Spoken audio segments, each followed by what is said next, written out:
Sup, Boy Danggit here. So mga Lolibus, eto, meron na naman tayong 5 new recipes, experimentation ulit tayo.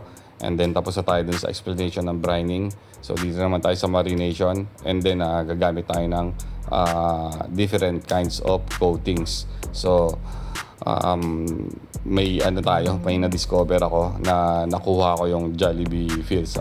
Siguro nasa 90% na ako. And then sa susunod na video natin, doon natin gagawin yung 100%. Pero sure ball ako 90%. Eto na, isa dito sa mga chicken na to, nakuha natin yung Jollibee Feels. Okay, so gagawa pa tayo ng ibang version sa susunod.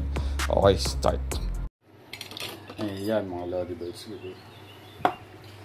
So ito, na-brine na natin. So we used our process doon sa last video, no? Pinakita ko na sa inyo yung last fried chicken video natin. So this is brined already. Next, ito, chicken thigh. So tendency niya ito, laging naiiwan yung hilaw sa loob, no? So kung gusto niyo mas mabilis at hindi kayo mahirapan kung alam yung luto o hindi, ito, hihiwain na lang, i-scorch na lang natin to. Okay. So ito yung buto, i-scorch lang natin. Hindi mo siya totally hiwain ng buo, yan lang.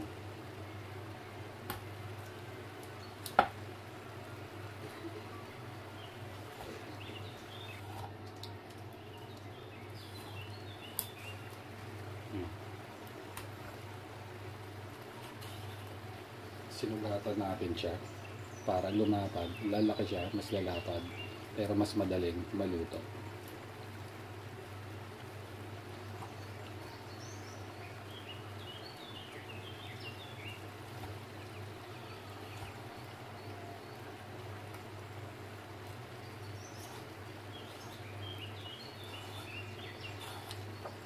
Yan. Bubulat-latin lang natin yung makapal na part. Pwede mo rin siyang press. Yan, flatten na siya. So this one versus dito na hindi pa na yung buong buo versus dito. So yan yung comparison. Diba? Nag-flatten siya. So same on the other chicken.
Next. Yan, so next tayo. Chicken. So you can do the brine, yung ginawa natin. Or skip nyo na rin yung brine. Wala rin problema dun. Okay? So that's why I told you na we have 100 plus types ng fried chicken. So we can use brining, we can use marination. Pwede mong skip yung brine, pwede mong skip yung marination. So isa-isayin natin yan.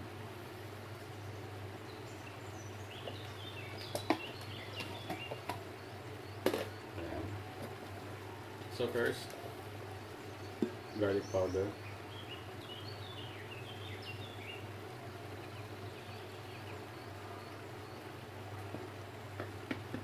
So ang gagawin natin today, gagawa lang tayo ng marination and then blend yung coating. So blend, ibig sabihin walang season yung ipang coat natin mamaya.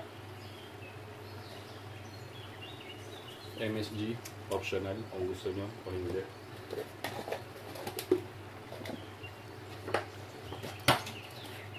And then black pepper. 900 grams chicken yung ginamit natin. So naglagay lang tayo ng 1 teaspoon na garlic powder. And then approximately 2 teaspoon black pepper. Pinch lang ng MSG. Paprika for color. The more paprika you put, mas maraming, mas magiging dark yung kulay niya. So lesser lang gamitin natin today. And then chili powder. Pinch lang. Ayaw nila ng sobrang anghang sa bahay. Pero kung gusto nyo ng commercial, pwede yan. Mag-ano kayo. Dagdag kayo ng spicy chicken. More chili powder. Oops. Yan. So if you want to build more spicy chicken, separate, pwede kayo mag-add na lang ng extra chili powder. Okay? So we're not going to use salt today. Magbigay tayo ng patties. So 900 grams chicken. Yan. Approximately mga 1 to 2 tablespoon. Goods na yun. Then halo lang natin. Okay.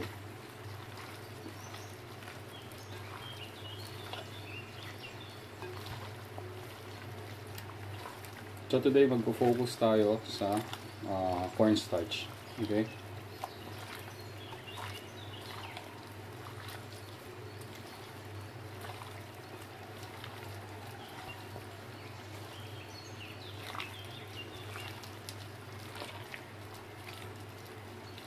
Dagdag pa tayo ng konting pares.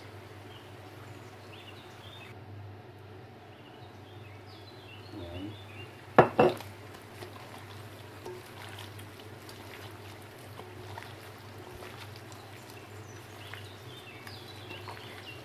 So from here, pwede na kayo mag-experiment. Pwede na kayo magdagdag ng mga onion powder, 5 spice, o kung ano man ang trip nyo. Lagyan nyo ng cinnamon, lagyan nyo ng coriander, cumin, up to you.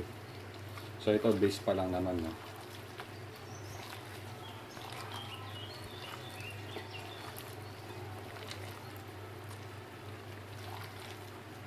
So we will set this one for 1 hour sa fridge natin.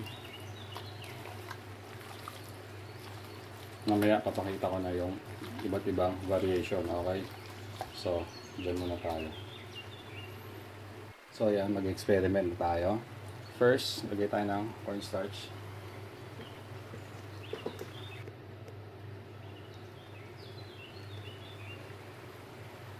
Ayan, tinansya ko na lang yan ha. So ito yung unang chicken natin. Lagay muna tayo. So pili tayo dito ng okay. Ayan. So cornstarch lang muna tayo. Mamaya papakita ko yung ibang klase. Okay? Tingnan natin yung kalalabasan nito. Ayan. So nakikita nyo yan. Siksikin yan. So pure cornstarch. Wala tayong breading. No anything. Ayan yung outcome niya. Okay?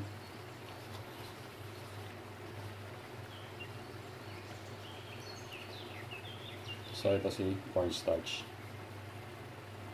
Okay?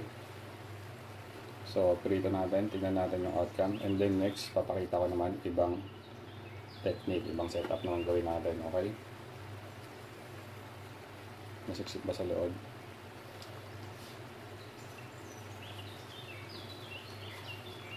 Ayan, okay? Hindi tayo. Okay, so lagay na tayo our cornstarch only. Let's see. Yan, so next natin, meron tayo ditong all-purpose flour, all-purpose egg and cornstarch. So kuha tayo dito ng isa.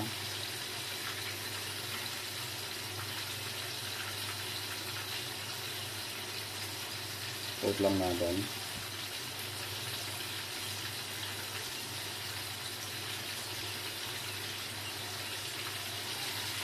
Ayan, flour, egg,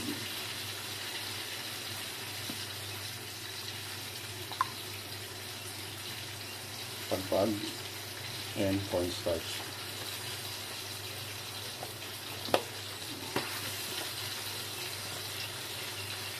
So huwag nyo itatambal ng matagal lodi sa dry kasi once na naglagay na kayo ng flour, absorb ng chicken yan, may moisture yan. Ayan. So ganito na siya, lagay na natin dyan.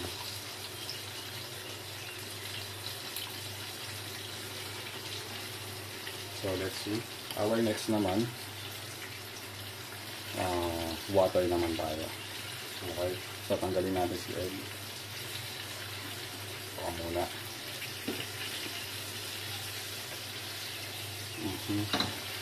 And then meron tayo dito water o tubig.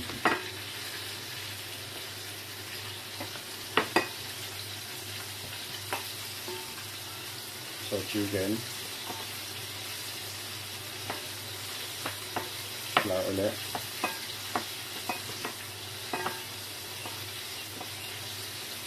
So iniisip niya wala tayong salt or anything dun sa coating, no? Kasi flavored na yung chicken natin. So nilagyan natin itong chicken dito. And then bagsak mo sa tubig, mabilisan. And then cornstarch, mabilisan din.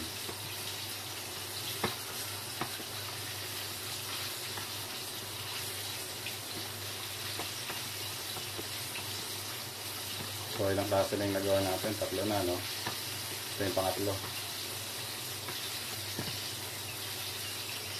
Okay, pagtag, lagay ulit natin.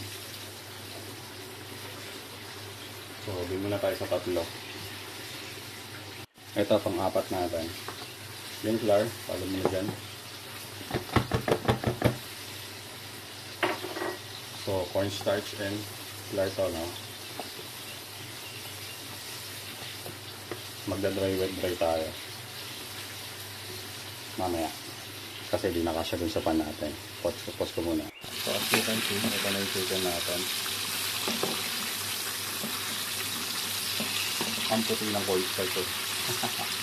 So ito yung egg, ito naman yung dry wet dry, at ito yung purong cornstarch lang. Gano'n na kayo. So ito naman yung flour tsaka yung cornstarch halo, no? Direct ako na. So tignan natin outcome nito. So meron tayong purong cornstarch kanina, meron yung ito naman flour and cornstarch. Let's see. Introduce natin. Wow! Maganda ba kapag ready kaso ayoko na. Gusto ko yung normal lang. So itutlog natin, ha. Ito, water lang. Ito, dry lang. Dito sa bahay, puro lang. Walang coating. Ayan, so ito na nga yung kinalabasan. So dito na tayo. Ito, yung cornstarch only. So, dry marination and then cornstarch. Ito naman, ito, flour, AP flour, all-purpose flour, and cornstarch. So, ayan yung difference niya.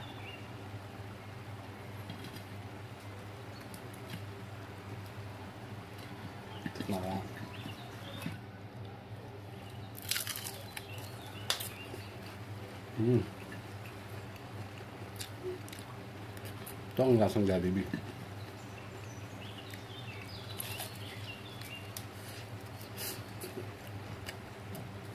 Parang siyang.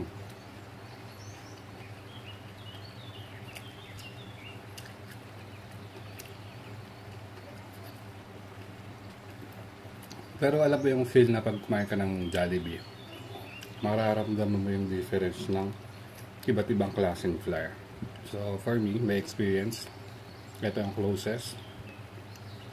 Siguro susunod may gagawin lang tayo para mag-puff pa, magkaroon siya ng crumb. Okay?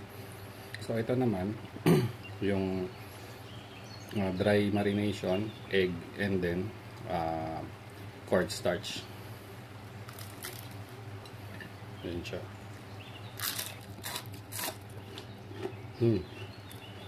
Tanti na ito.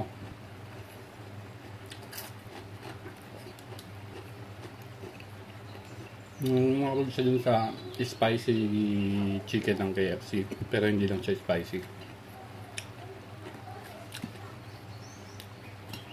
Pero good. Medyo light lang yung color. Siguro sa akin okay na rin, pero iba kasi kulay nito versus dito. Pero yung Jollibee feels andito sa dalawang to. Mag-ano na lang tayo. Experiment na lang ulit tayo ng more crispier, tas konti pang tag nito.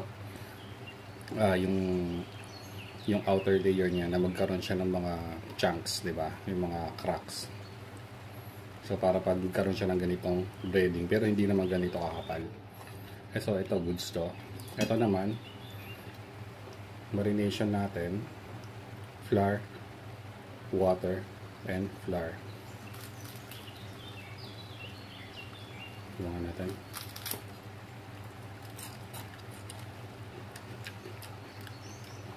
Hindi ako nakumain ng pajilin kasi mataas yung BP ko, no? So goods na rin, goods to.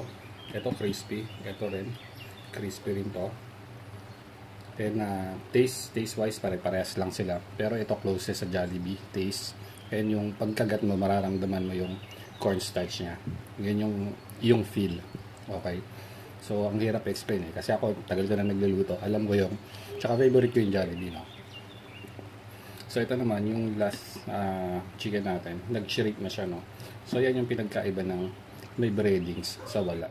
So ito yung pinaka-favorite sa bahay. No anything, wala kang ilalagay, pero goods. Okay? So GG's tayo mga Lodi. Next video ulit tayo. And I think I will go for this one. Pero may konting boost lang tayong gagawin. Okay? So makuha natin yung ganitong texture, pero hindi naman sobrang ganito. Pero yung lasa kasi niyang lahat pare-parehas lang eh. So yung outer na lang, yung skin na lang ang experiment natin ulit. Okay, so GG's, kakain na kami. Ciao! Nga pala mga Lodibles, bago kayo umalis, kung nakarating kayo sa part ng video na to, please share, like, comment, and subscribe na rin. So free recipe lang naman to, no? And wala naman tayong hiningin kahit ano. Yung mga like, comment, subscribe, share, napakalaking bagay niya sa channel natin. Okay, so please support our channel. Ciao, ciao, ciao.